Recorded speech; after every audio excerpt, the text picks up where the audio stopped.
afternoon, everyone. I'm Christa Wessel from your favorite radio station, All Classical FM. It is your favorite radio station, right? Good. Before we go any further, I want to thank you for your contributions during our recent membership drive. It was a great show of support. I can't thank you enough.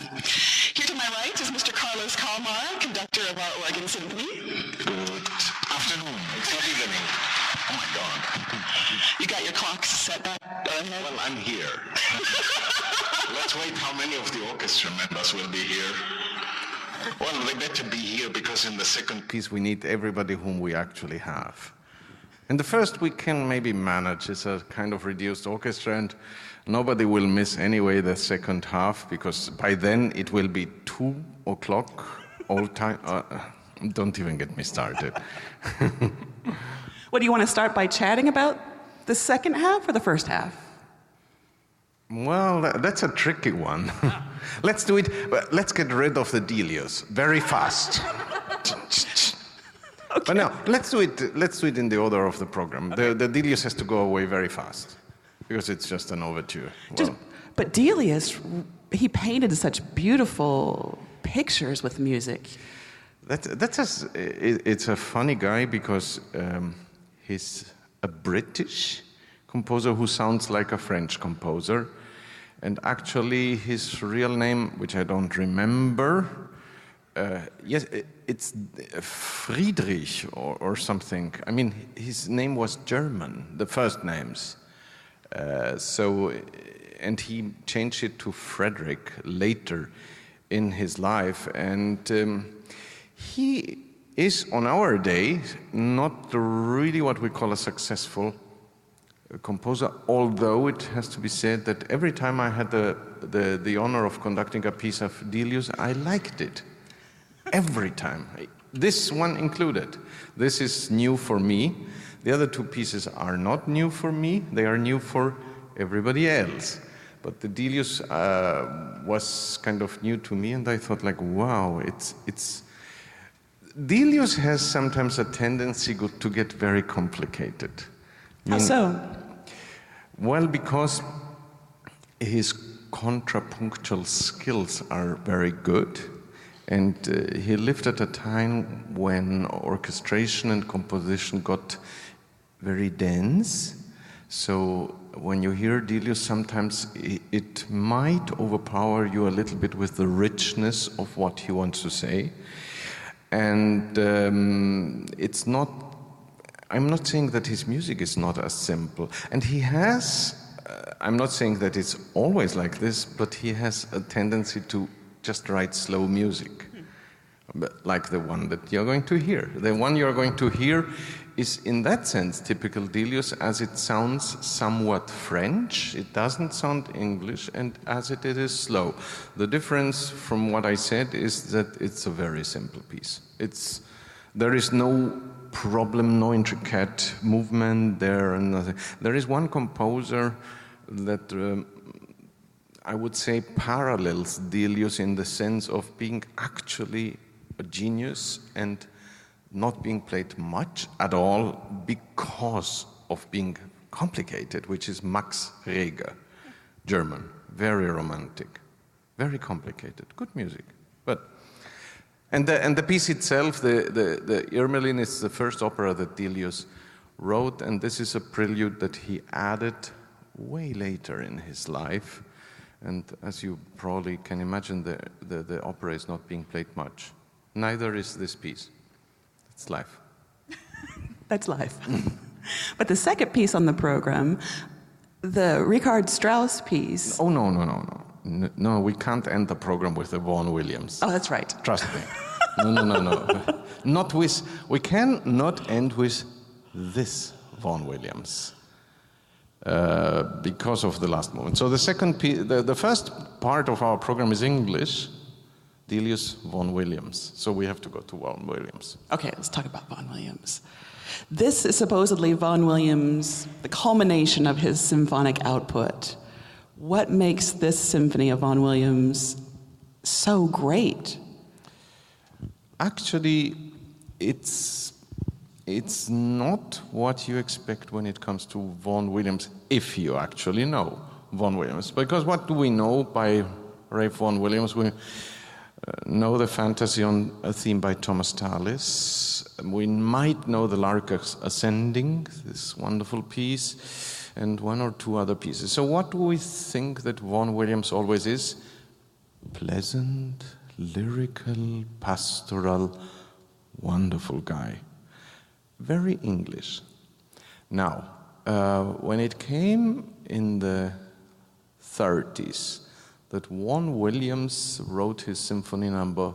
4 that you are going to hear next year, he surprised and shocked the world, because there was this wonderful man writing a piece of, at first it was perceived as ugly music, because it was loud, in your face, aggressive. It was incredible. And of course, everybody linked the Symphony No. 4 to the events that later led to World War II. And Vaughan Williams really didn't want to explain much about that. The only thing that he said about his own Symphony No. 4 was, I do not know whether I like it, but it's what I meant. So, years go by, he writes his Symphony No. 5, which is Vaughan Williams, like we all know, and then comes No. 6.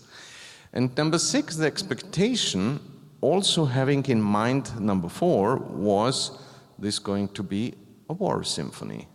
He started to write this piece in the year 1945 and completed it about 2 years later. And there it was. And the expectations were very high, and we are talking here about a symphony that, although it has never ever been performed by this magnificent orchestra, we are talking about a premiere for the Oregon Symphony, it was probably the most successful symphony by Vaughan Williams at the time. It was even played kind of 100 times over only 2 years in Great Britain. The success was immense, and what the critics and the public said in the end angered the composer, because everybody said, it's the war, it's the war, it's the war, it's the brutality of the war. And so, because you're going to understand it, why everybody meant it is the war. And I encourage you to draw your own conclusions, whether it is that or it is something else. The piece is so overpowering, so full of energy, that it even starts and you think like, oh, wait a second. And talking about the lyricism and the pastoral and the nice harmonics of Vaughan Williams, it is actually not so pleasant as his other works. It's more about intensity and battle and struggle. And of course everybody said it's the war. Europe had just endured, actually not only Europe, but mostly Europe, that's where it took place, had endured World War II. And there was this man and writing such music, and he said, people don't understand that a man actually just wants to write a piece of music. Meaning he didn't want a program. He denied really any kind of program to this symphony. And I have read articles about this symphony that even say that it doesn't really matter what the composer meant, it's really the war. Because there are a couple of odd things in this symphony.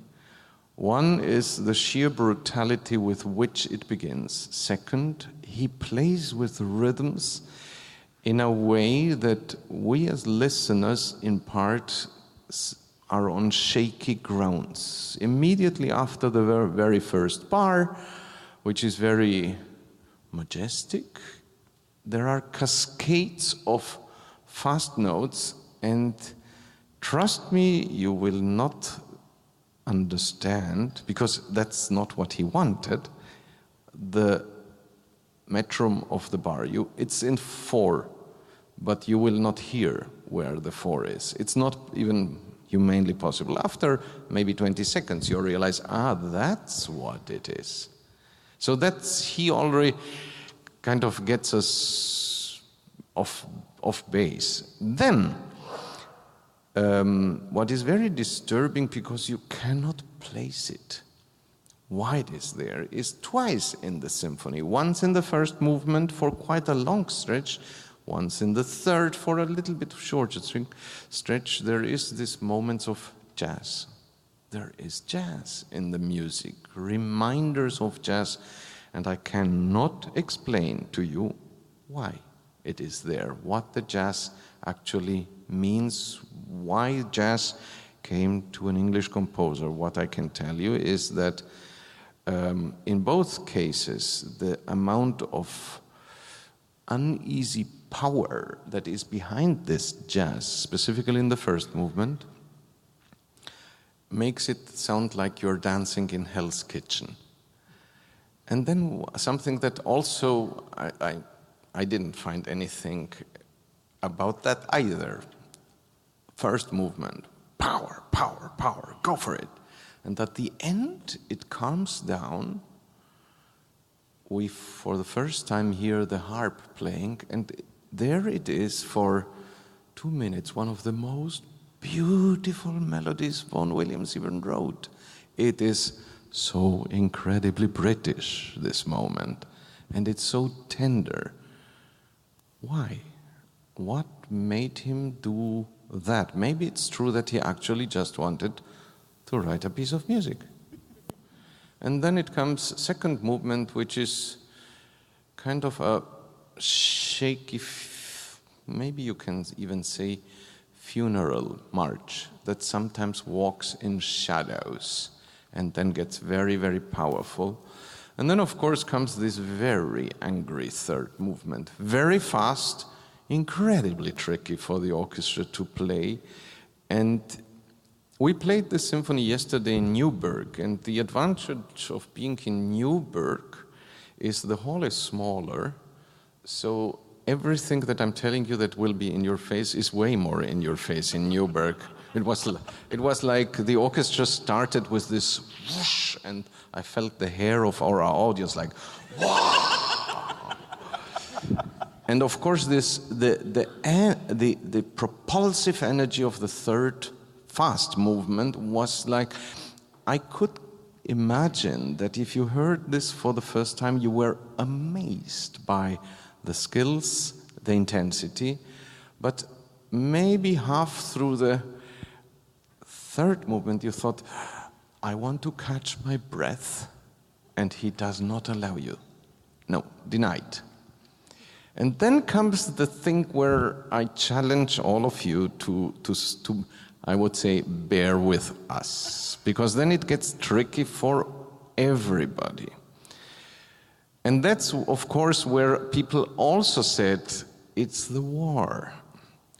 Brutality, energy, intensity, explosions. Ending movement. It's 8 minutes long, give or take.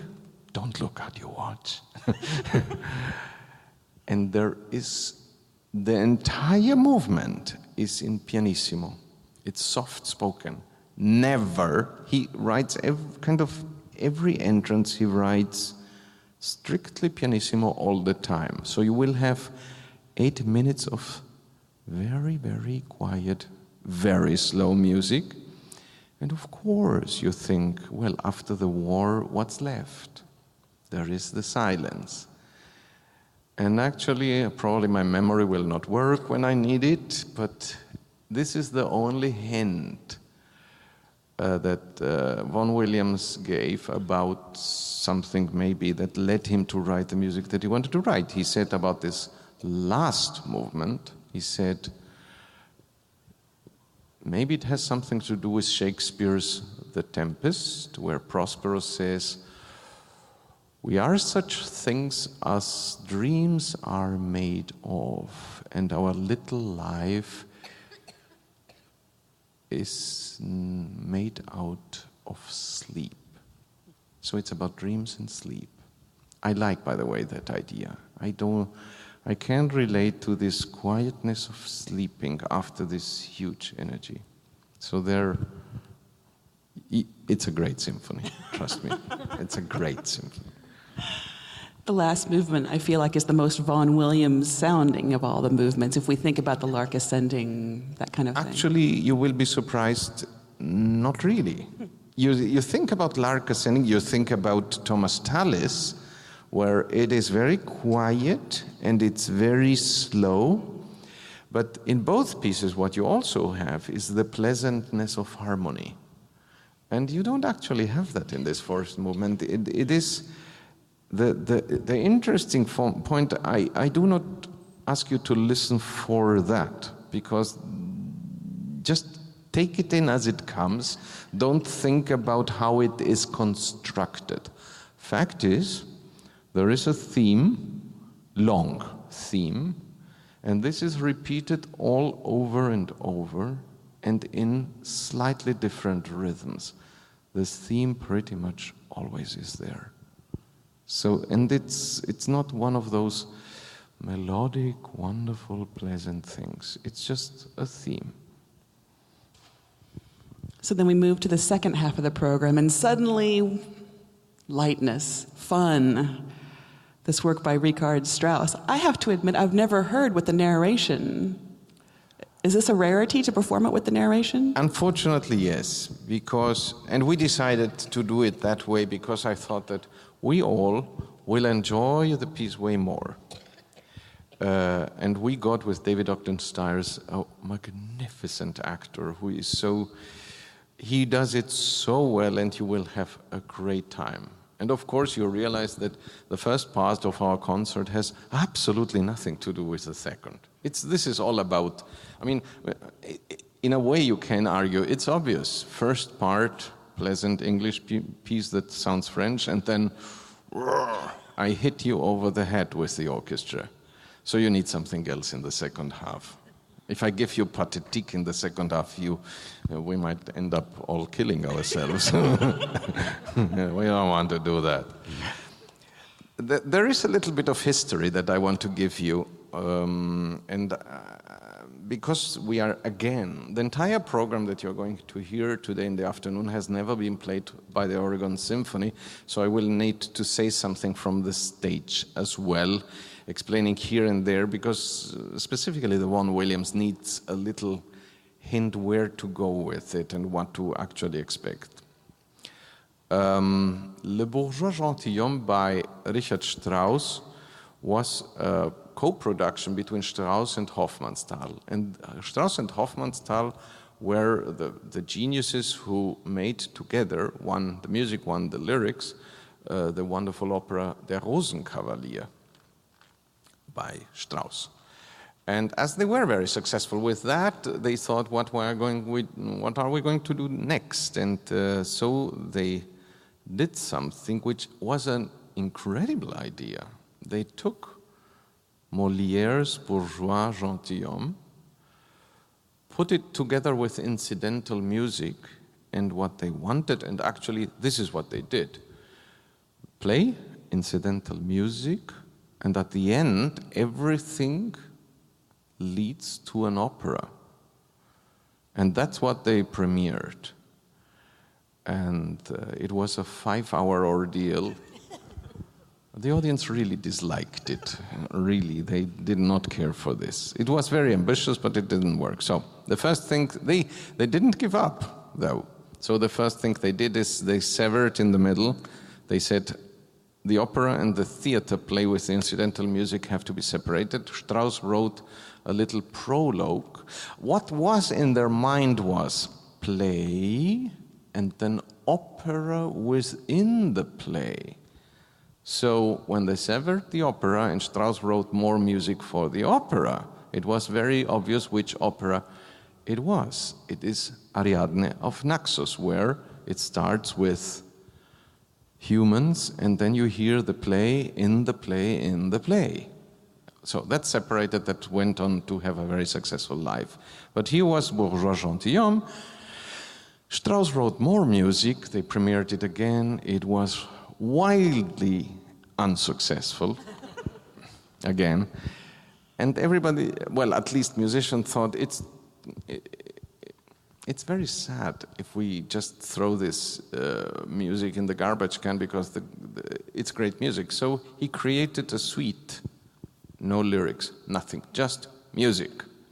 And this suite is what you're going to hear today in the afternoon. It is very witty, very funny music. But the point of us doing this is that if you do not know the piece by Molière well, and if you hear, like we probably all do, the Bourgeois Gentilhomme by Strauss for the first time, there are maybe some of the jokes that you don't even, because it goes very fast, and you don't even know why does it sound like it sounds. So, what you're going to hear is the music and an actor who gives us a little bit of narration and then acts as the players in the play by Jean-Baptiste Poquelin called Molière, and it will be very funny.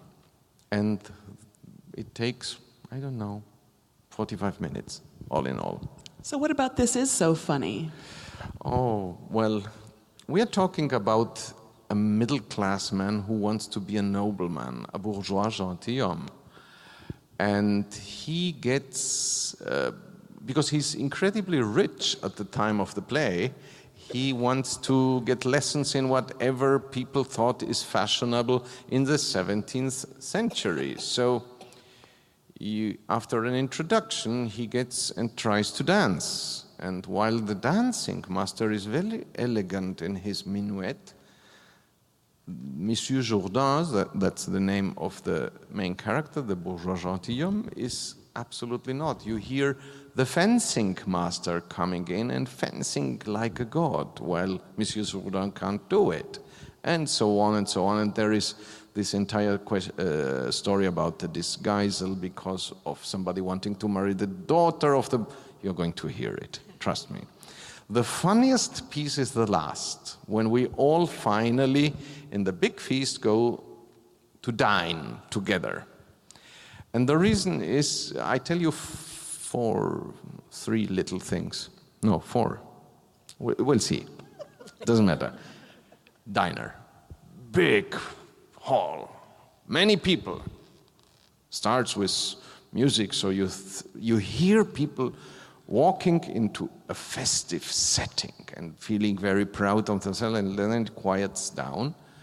And as we are going to have a meal, it's about what we're going to eat, of course. So everybody, you hear them quieting down and sitting there in expectation. And here comes the first course, and the first course, of course, is salmon. It's fish.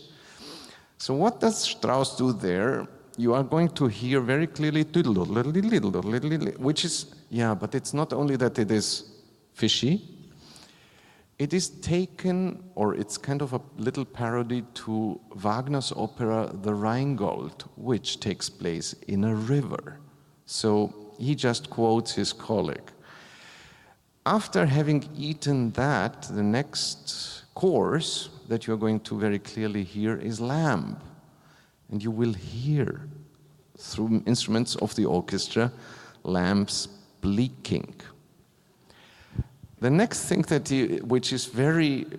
is not even funny, it's just there, is you will hear throughout the entire music and the play that this man has fallen dramatically in love with a beautiful woman. And I don't tell you any further why and what and so on. While the lamb course is being served, there is this wonderful 2-minute section of very tender music by that Nancy Ive will lead. She's our principal cellist. And you hear this, somebody pouring his soul at a wonderful woman. And at the end, there is this reminder of, let's eat. And you hear a little bleaking again in the distance. And this leads to the next chorus, second to last chorus. The second to last chorus is anything that can fly. Fowl, chicken, lark. They ate lark at that time. Now, music changes, and you hear two things in the music, aside from the melody and the strings. You hear in the woodwinds all the time birds flying. And because of this love melody, you hear, it's difficult to hear, but maybe you catch it in the oboe twice. For half a bar, you hear dia dia dia pa pa da, la donna è mobile, which is of course because the girl doesn't want to have anything to do with him, and so ladies are, yeah. And then after we have eaten all the birds, comes the last chorus with which the entire play will end, which is a surprise omelette. And when a surprise omelette comes to the table, you of course suspect something will happen, and guess what? It happens. You will hear the omelette with an explosion of sound, and it's a boy comes out of the omelette and invites everybody to dance a waltz. And with that, we end the show. This is going to be such a fun and varied concert, right? And we're making history this afternoon. All three pieces are premieres by the Oregon Symphony. So to get you ready, I need to send you back to get you into your tuxedo to lead us through this adventure. Absolutely. No, Thanks. This will be a very fun program, and it will be, as I told you, two-sided. On one side, it will have the very earnest, very intense piece by Vaughan Williams, and on the other side, it will have the magnificent, intelligent humor of Richard Strauss and Molière. I don't know whether Molière is being played in our country here very often, but that is a great author of France, 17th century, always very, very funny. Carlos, thanks for taking the time to do this today. Absolute pleasure.